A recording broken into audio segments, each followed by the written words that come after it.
Good morning, and thank you all so much for joining us today. I'm Missy Clemens, and I'm the Operations Manager for the Center for Research on College to Workforce Transitions, and I am so thrilled to introduce today's speaker. Dr. Daniel Corral is one of CCWT's early career scholars, and he's joining us today from the University of Toronto. He's an assistant professor of higher education in the Department of Leadership, Higher and Adult Education at the Ontario Institute for Studies in Education. His research examines to what extent geographic context and programs and policies affect inequality in higher education.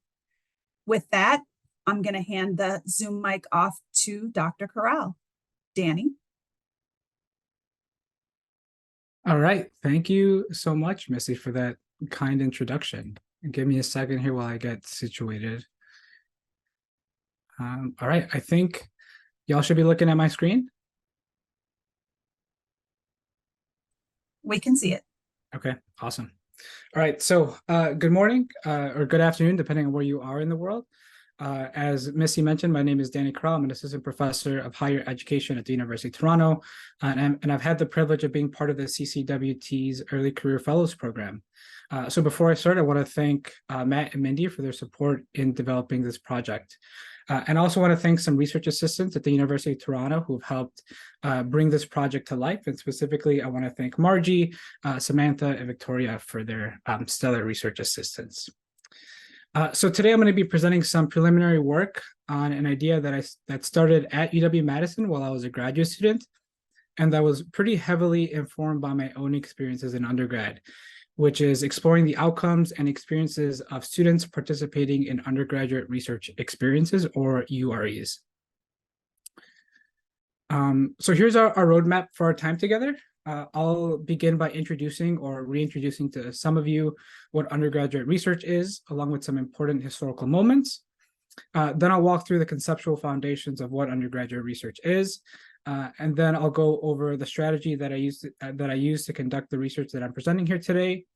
And then finally, I'll conclude with some findings and some takeaways. But before I get too deep into the presentation, I want to take a quick pause here, and I want to survey the room. So I want to ask folks that are here in the audience, one, if you know what undergraduate research is, and two, to what extent you might have engaged with undergraduate research. You might have been a participant yourself, or you might be working alongside an undergraduate research program. So I want to take probably 30 seconds or so and see if we can get some responses in the chat. All right, thank you, Layla. It seems like the chat's disabled, but if you could just pop in your response in the Q&A. So if you know what undergraduate research is and if you've participated in it in some way in the past. So we have someone who's familiar with it but hasn't participated in it. Let's see if we get any other responses here.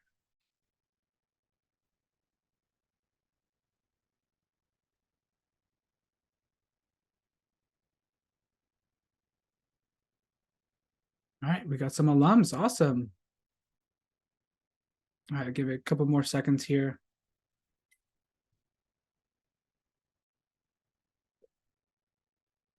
All right, I coach students in defining opportunities in my current role. Great.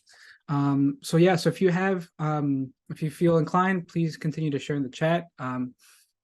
This just gives me a sense of the audience in the room, but also it's just good to know that we have some alums of undergraduate research experiences. And I look forward to the end of this presentation when we can sort of get your reactions to some of the findings that I'll be sharing, but also to hear a little bit about your own experiences in undergraduate research. So thank you so much for responding.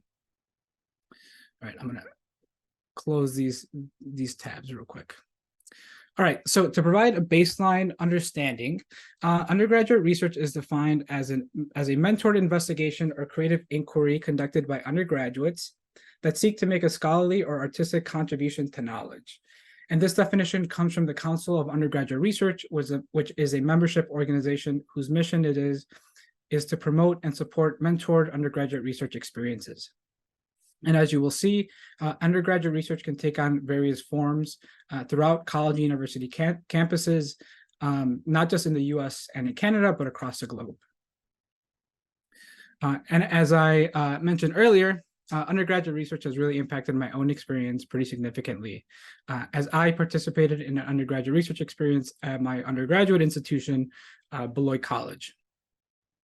And I could almost certainly say that I definitely would not be here doing this webinar, and it probably wouldn't be where I'm at today if it wasn't for this really impactful experience that I had. And so I share this information with you to convey that I'm a proud alum of an undergraduate research program, but also to help position myself as I think and evaluate the research on this topic. So while I attended Beloit, I participated in the McNair Scholars Program, and McNair is a federally funded program which aims to increase diversity among faculty by exposing first-generation, economically disadvantaged or racially minoritized students to research opportunities. And the program further helps reduce financial barriers in applying to graduate school.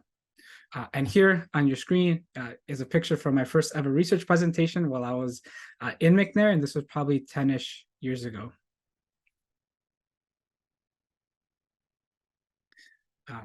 Anyways, so to help further situate undergraduate research, I want to discuss how it came to such prevalence and importance in the current day.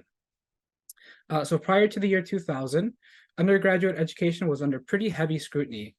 And in essence, several higher education advocacy organizations and commissions were quite worried that undergrads would not be adequately prepared for what society needed.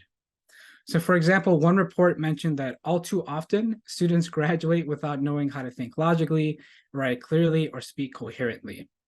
And while these statements are clearly hyperbolic, I think that they capture the worry among many stakeholders at the time in ensuring that students who attended a college or a university were being provided with the appropriate skills and knowledges once they graduated.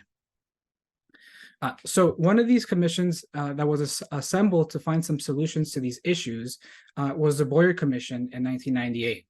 And coincidentally, there was just another Boyer Commission that was put together last year that was trying to tackle many of the same issues that they were trying to tackle, many years ago. So among many of the recommendations and observations that they made, one that stood out was the more purposeful integration of research and teaching for undergraduates. And specifically what the Boyer Commission proposed was that universities engage undergraduates in knowledge discovery by creating an inquiry-based learning experience. And so this effectively became known as undergraduate research. And so this is not to say that undergrad research didn't exist prior to it, but this was sort of the impetus behind UREs in the current day. So as a consequence of the report, many universities took this recommendation seriously by purposefully integrating students into their research. And so while I would argue that the Boyer Commission was probably one of the many recent initiatives that sparked the momentum for undergraduate research, perhaps the most recent and arguably impactful turning point for the rise of this practice was the launch of high impact practices.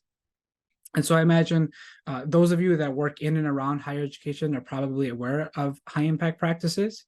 But those who might not be familiar, they are educationally purposeful activities in college that are reported to provide significant educational benefits, particularly for students who have been underserved by higher education.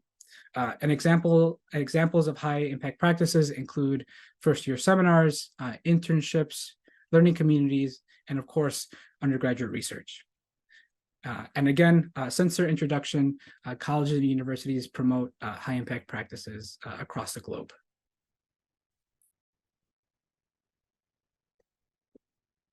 So what ideas form the foundation of undergraduate research, and why do some believe that it's associated with such positive benefits?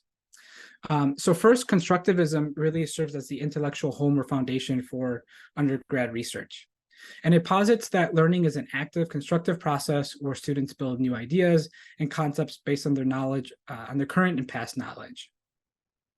Undergraduate research also actively engages students in the learning process through hands-on research, and it highlights that learning is a social experience that is constructed through interactions with faculty and other peers in the research team. And finally, constructivism promotes that learning through real-world problems and engages critical thinking, which we all know is a prerequisite or is really highly encouraged when conducting research. So while constructivism serves as the foundation for the practice of undergraduate research, the work of George Koo has really been germane in understanding how activities like undergraduate research helps improve undergraduate education. And his theory of student engagement and high impact practices really focuses on the importance of engaging students in activities that demand considerable time and effort, provide rich feedback, facilitate learning inside and outside of the classroom, and that foster interactions with faculty and peers. And so in sum, really undergraduate research is a quintessential example of a high impact practice as defined by George Koo. And so while these two frameworks really provide a foundation for understanding undergraduate research, it's also important to sort of take a critical approach, right, in thinking about student engagement. And so critical approaches to student development and student engagement provide a lens in examining the potential limitations. So while Koo's theory, for example, has been widely influential and beneficial in enhancing student experiences and outcomes in higher education, there could be issues concerning accessibility and equity that also have to be considered at the same time. So for example, one common critique is that high impact practices such as undergraduate research may not be accessible to all students. So for example, students from lower socioeconomic backgrounds may find it more challenging to participate, particularly if these activities are not paid. So overall, taking a critical examination is really important, right? As we think about questions about equity and whether institutions of higher education are providing the necessary resources for students to participate. So although undergraduate research has this really strong conceptual basis for its relationship between participation and various academic and social outcomes, what's missing from the research literature is a synthesis of empirical research that's focused on student experiences and outcomes from the research opportunities. This information is necessary as it generates a comprehensive overview of what is known about the topic, and it allows researchers to identify promising practices and areas of improvement in undergraduate research. And finally, it offers insights into potential research gaps.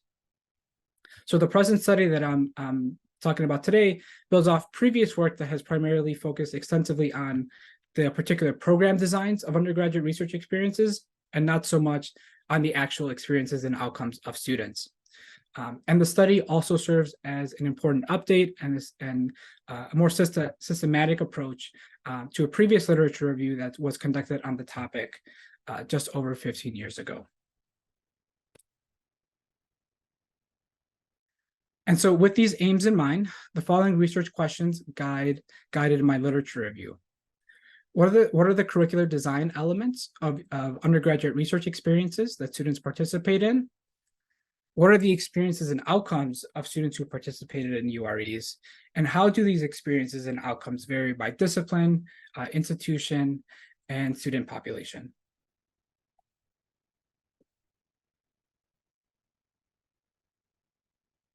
So to answer these questions, my research team and I conducted a systematic literature review to synthesize the current literature on this topic. So in line with a systematic approach, we followed the following 4 steps. First, we began by searching 2 major education-related databases, one called EBSCOhost and the other one called ERIC, to cover the literature on the topic since 2000. We then conducted a keyword search, or a search using the following keywords that are on line 2 of your screen, really aiming to capture the breadth of the research on the topic. The next step was, once we ran the search, we established clearly defined inclusion and exclusion criteria, focusing on peer-reviewed work that was published over the past 23 years and geographically situated in the US and in Canada. Then, with the assistance of Covidence, which is a systematic literature review software, we streamlined the screening process to eliminate duplicates, and we systematically reviewed titles and abstracts of articles, following by a full text review. In terms of analysis, we use both inductive and deductive coding strategies to capture emerging themes along with previously defined concepts, and we used in vivo to help manage this large body of data. And so again, right, by following these steps, my hope is to present a nuanced understanding of how undergraduates shape, or how these experiences shape undergraduate outcomes, with the hope of informing future policy and practice. So to give you a sense of what this process looked like, here's a figure representing our sifting and winnowing of this large body of literature. So first, once we conducted our search, we started with around 3,050 articles. 886 were ultimately removed because they were duplicates from the database. After that, we reviewed the title and abstracts of 2,164 articles that resulted in 1,696 articles not being relevant. At that stage of the game, we had two screeners review every article. Once that was completed, we were left with 468 articles for which we did a full text review. And this review included downloading every PDF and skimming through them, which resulted in 137 articles being excluded for a variety of reasons. So for example, some studies were not empirical and more conceptual in nature. Other studies were just focused on the experiences of faculty members or graduate mentors, or graduate student mentors, which were not included. Some just didn't describe a URE. It was focused on a learning community, for example. Or we just simply could not find the full text after exhausting the full set of resources that the University of Toronto library has to offer. So after all of these steps, I was left with a final sample of 331 articles to review.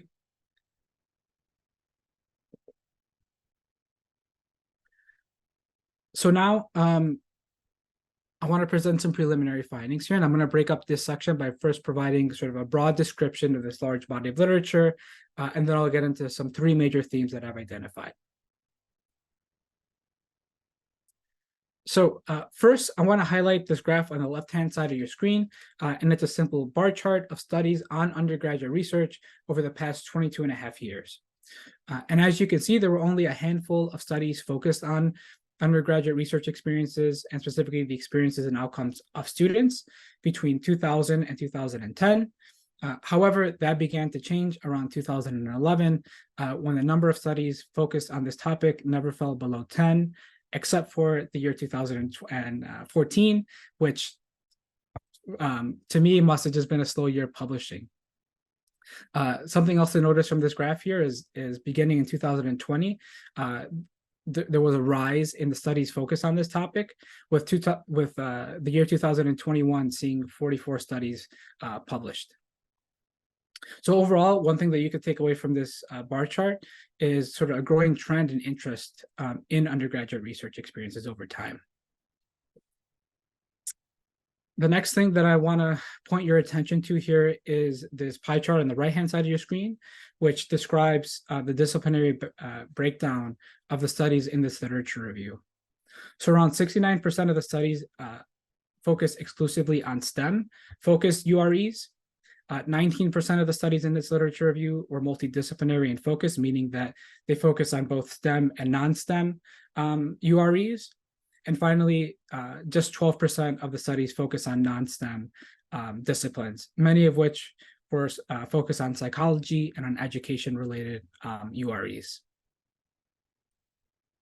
So this is something to keep in mind, as a lot of the findings that I'm going to be presenting here in just a few moments are going to be coming from the context of STEM-focused UREs.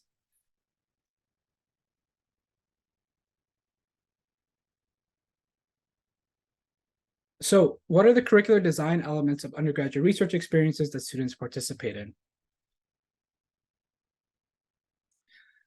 So based on this review, I identified 4 different types of experiences.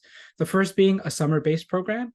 For those of you who may be familiar with University of Wisconsin-Madison, a good example of the summer-based program would be the Summer Education Research Program that's housed in the School of Education. And of course, the content of it is in the name of it, right? That these programs occur over the summer months. The next type of undergraduate research experience that I identified were sort of course-based programs. And course-based undergraduate research experiences are specifically designed to integrate research activities into the curriculum and involve students in research within a regular course structure. And so unlike that sort of traditional summer-based program, undergraduate research or course-based undergraduate research experiences, integrate those things right into the classroom, and they reach a larger set of students. The next type of experience that I identified in the literature were these individual apprenticeships or assistantships that were just students, volunteering and working closely with faculty. And the final type of URE that I identified were these wraparound programs, which a good example would be the McNair Scholars Program, which provided multiple instances of research opportunities and additional supports. Going back to this idea of course-based undergraduate research experiences, that's really been the focus of this body of literature over the past few years, as a lot of scholars are arguing that course-based programs really increase access to this activity for many students, and is certainly less resource intensive as well.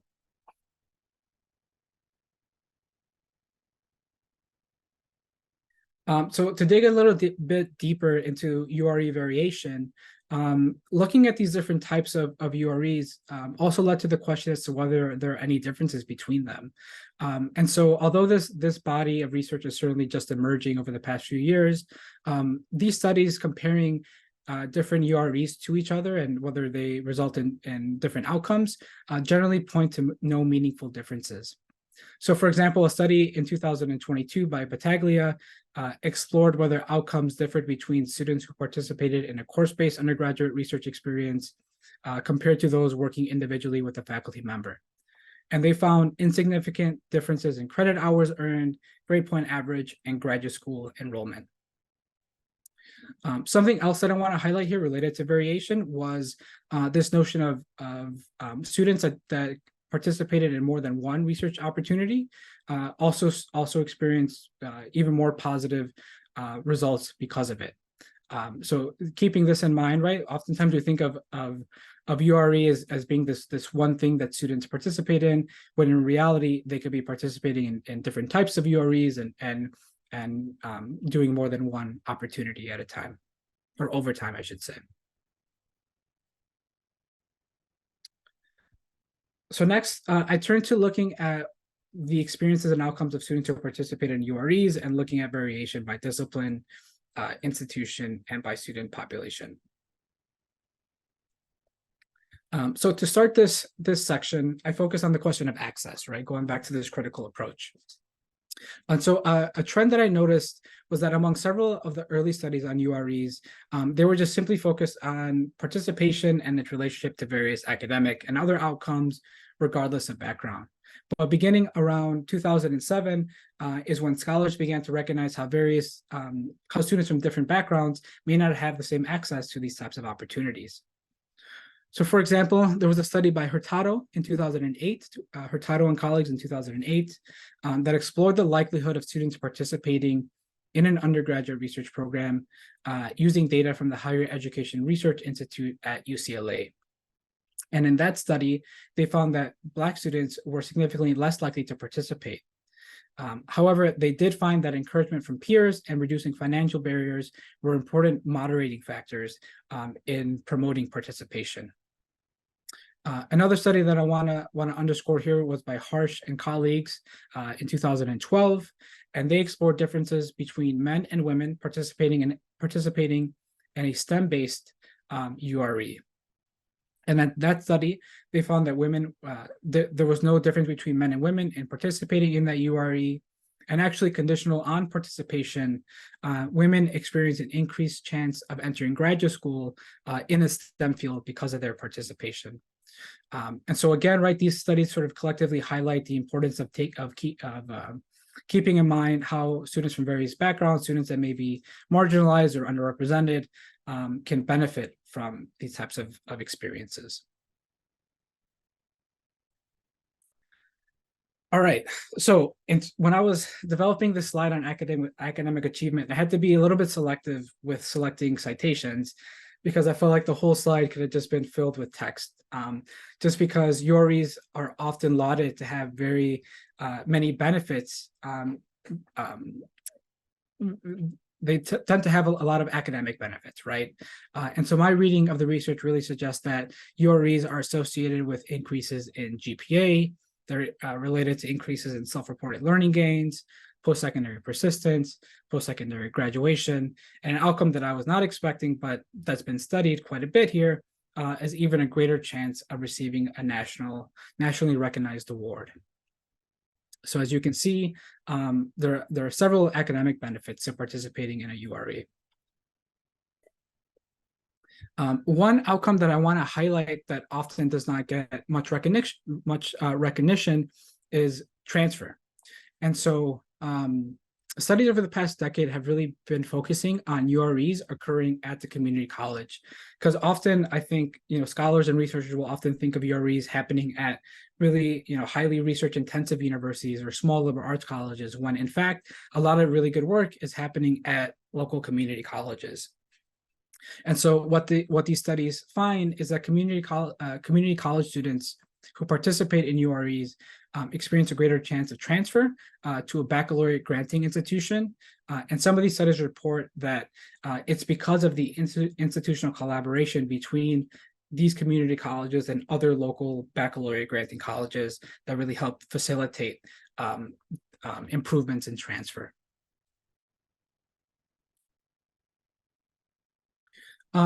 So really great outcomes in terms of academic benefits, right? But something else that I want to sort of bring attention to is sort of focusing a little bit more on the methodology that these studies employ. And so I must mention that a common pattern among the quantitative research was that they often tend to use descriptive research designs. And so the primary use of descriptive research designs, especially when trying to build up this body of research, it's that those types of designs do not allow an analyst to completely tease out whether the outcomes are caused by participation in a URE or they're perhaps due to some other unobservable outcome or factor, right? Like maybe students who participate in UREs are just more self-confident or have some sort of other unobservable trait that we're not able to account for. And so in total, I found that around less than 15% of quantitative studies used a quasi-experimental design that attempted to account for this issue of self-selection of students into UREs. And of the studies that did use this type of quasi-experimental design, they often use matching or propensity score techniques. Nonetheless, I will say that over the past couple of years, several studies have been employing more robust and systematic research designs that attempt to account for this issue. So there's definitely a trend in terms of more recent studies taking this into account.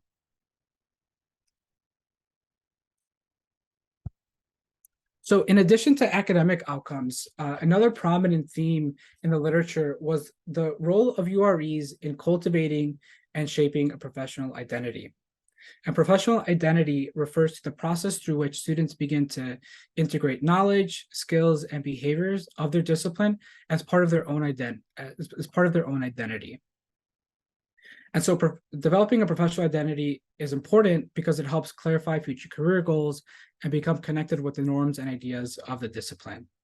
A really important factor here that played a role in developing professional identity was mentorship. And mentorship can look very different, right? But several studies highlighted, for example, mentors that really supported students by walking them through often inexplicit or hidden steps of the research process, or just simply providing words of encouragement throughout the research process, were found to have a bigger impact on a student's professional identity development. However, there were instances where mentors did not provide that type of feedback, and instead students felt like they were simply providing what one study framed as sort of quote unquote free labor, or not being intellectually challenged when they were just sort of being added or tacked on to a faculty's existing research project. So, a lesson that I take from this research was the importance of laying out expectations from the start of a URE and providing ample opportunities for feedback and opportunities to connect and ask questions, not just related to the research process, but also sort of broader norms and ideals of the field. And the final thing that I'll share with you today that emerged from my research is the way that UREs really help shape graduate school and career exploration. Participation in UREs helps students clarify future career planning and interests and their career goals. And overwhelmingly, right, I think we often think of UREs as sort of being a springboard into graduate school and other discipline-focused career pathways, but that was not always the case. So, for example, there was a study done by Gonzalez, Espada, and Ledoux in 2006, and they found that students who participated in a summer geoscience program, some of those students, participated in the program and felt like, yes, this is exactly the type of career and pathway that I want to continue down in terms of doing research and continuing in academia. Whereas other students in that study, it was sort of a checkpoint for them to realize, like, I thought I was interested in research, but actually academia is not the route that I want to go, which, from my perspective was good, right? It provided students a sort of self-reflective opportunity sort of before, pursuing graduate school even further. And so again, right, UREs serve as a critical facilitator in terms of graduate school and other career exploration. So to summarize, UREs were shown to have a positive relationship with academic outcomes, ranging from GPA all the way to college graduation. And mentoring played an important role in several of these outcomes, but particularly when it came to helping students develop a sense of professional identity. And as I just mentioned, UREs also offer several pathways to graduate school and help students clarify future career plans.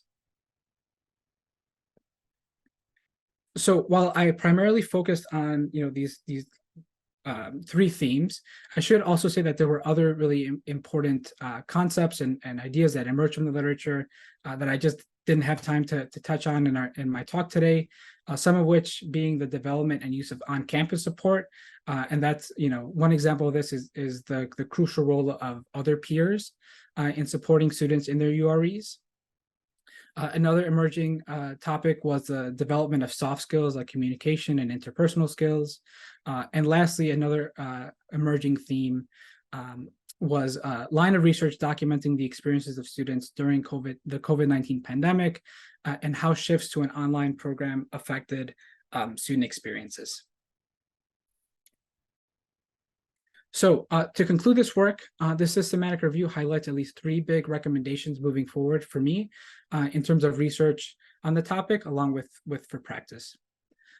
So first, UREs have really expanded in their nature over the past couple of decades.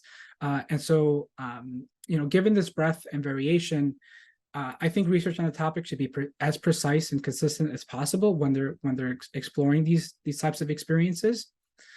So keeping in mind, potential differences between course-based programs, summer programs, individual apprenticeships, and also thinking about, if the opportunity presents itself for researchers to continue to compare outcomes between these different types of programs and getting a better sense of variation within UREs.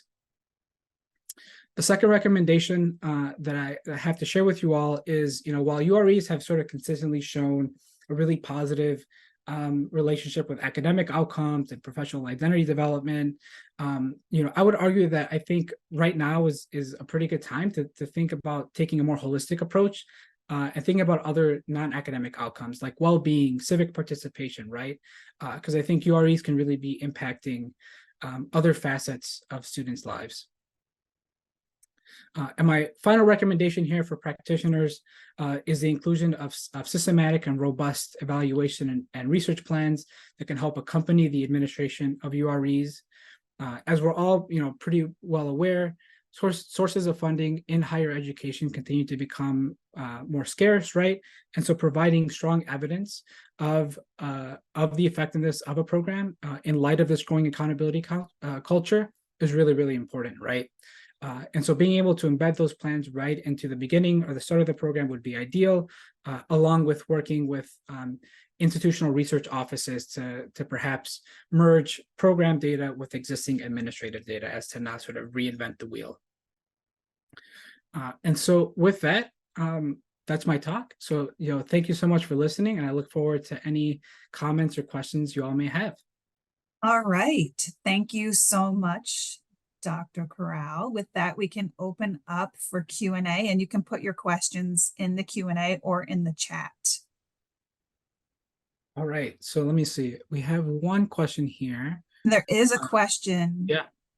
I'll go ahead and read this. It says, to what extent do you suspect your search terms impacted the discipline breakdown? For example, undergrad research might miss other scholarship and creatives included in the CUR discipline for disciplines where research is not the typical label for their work.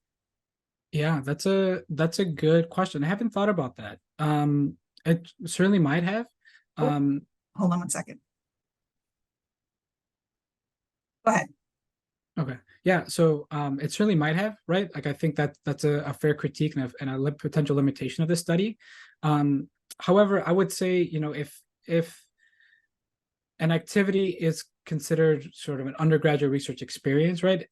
Ideally, that broad undergraduate research type of keyword will ideally sort of include it in there. But that may be something to go back and rerun again myself and see if I am missing any other scholarship or creative activities, right? Good point. We have another question, I think. Would love to hear more about the studies which consider the impact of COVID-19 on UREs. Yeah, sure. I can speak about those studies briefly.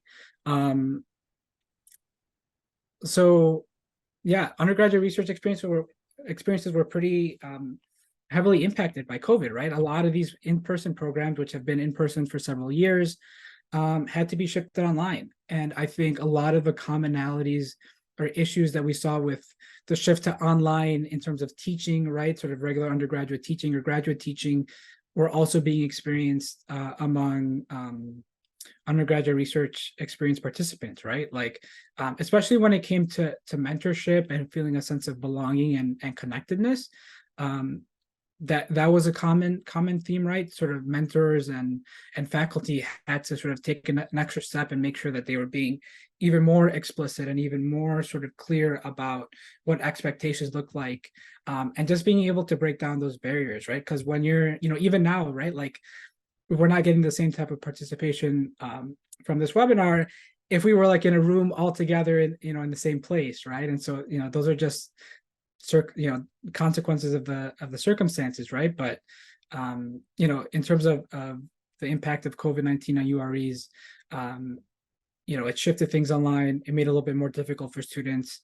However, one sort of quote unquote benefit of it, right, was sort of the increase in access among UREs. So particularly for summer-based programs, institutions may only be able to fund a handful of students versus now with it being online, there were less resources having to be involved. So in some ways, the COVID-19 pandemic increased access to UREs during that time period. Hopefully that answered your question. How can students who ultimately choose to not pursue a career in research continue to use research in their careers? More specifically, are there opportunities to use research in industry? And are there other places to do research outside of academia? Yeah, of course. I think there's always an opportunity to use your research skills, the skills that you develop through a URE, and other facets, right? Going back to the slide about, the cultivation of soft skills, right? Like communication is a really important skill that can come up in everyday life, and especially in a setting outside of academia. Time management, interpersonal skills, the ability to evaluate research, and to know whether or not it's a systematic type of study versus more of a descriptive type of study. All those types of skills and strategies can certainly be come up in settings that are not just in academia. Obviously, I think UREs are well suited for a career in terms of going into graduate school, and for me, it was an opportunity, or it sort of exposed me to something I had never even considered, right? A sort of career in doing research. And so, if I wasn't, if I didn't pursue a career in academia, I can definitely see myself using those skills in other settings as well. from a personal perspective, how might we encourage students, underrepresented students in particular, to consider pursuing UREs when there might be low confidence or a lack of familiarity with UREs? Yeah, that's a good question. I'll tackle the lack of familiarity. I think underrepresented students, like, again, going back to my story, I'm a first generation post-secondary student. So I was the first one in my family to step on a university campus, and I had no idea what graduate school was or what research was or what a PhD was. I stepped into university, knowing that I wanted to pursue a career in education. And so for me, it was just getting exposed to those types of opportunities on campus.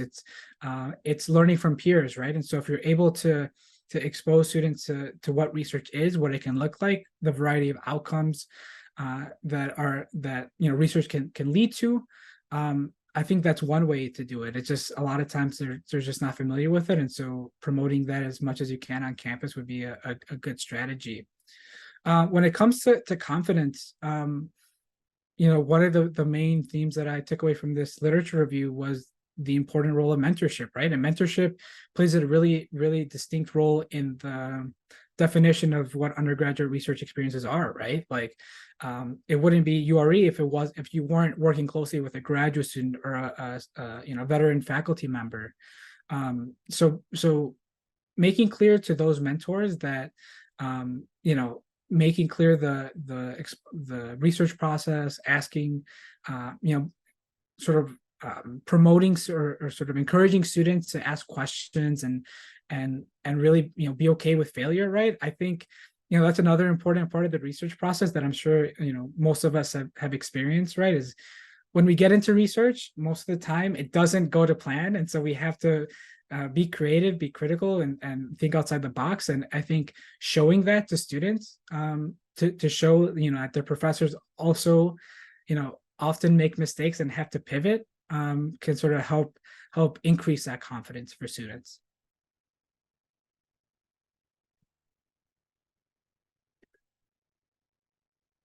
That's an excellent question.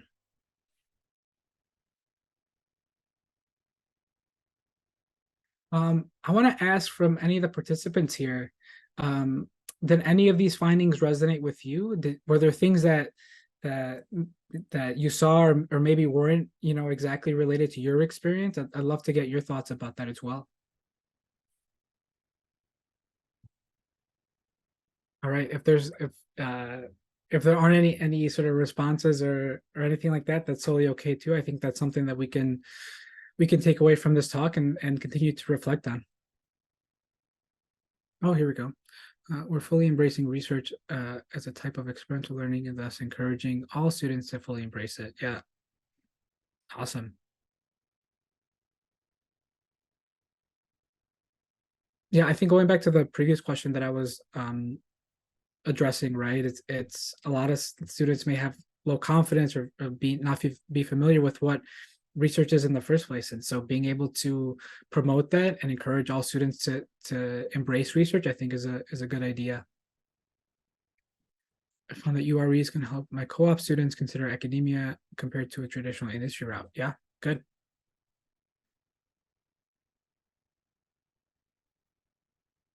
Appreciate the findings on professional identity. As a career services professional, we want to help students verbalize what they're becoming through these experiences. Yeah. I enjoyed that too, right? Because I think, like I said before, the UREs are often that immediate springboard into graduate school, but for some it could help serve like, okay, I thought I like research, but I don't think I like it this much to make it my career, which is totally fine, right? Everyone has their own pathway. We want to encourage students to leverage the experiences to possibly pursue opportunities in academia, but also go into industry if they want to. Yep. Here we go. We have another question. Are there ways for students to get heavily involved in undergrad research outside of UREs? I would say, I provided 4 different types of UREs, and so it's very likely that students will likely fall into one of those categories. Something else that could pop up is research that's occurring through an internship that's not directly sort of framed as an undergraduate research experience, right? So perhaps like I had a student in the past get a gig at Spotify, and they did not plan to be conducting research, but a huge part of their role was to conduct research, right? And so sort of research can pop into sort of this broad idea of or notion of an internship, right? And at that point, students can begin doing a lot of the same things that they would be doing if they were participating in a formal type of program.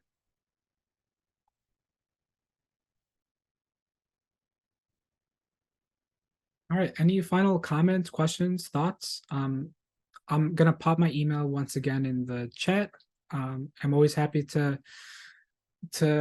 talk and continue this conversation.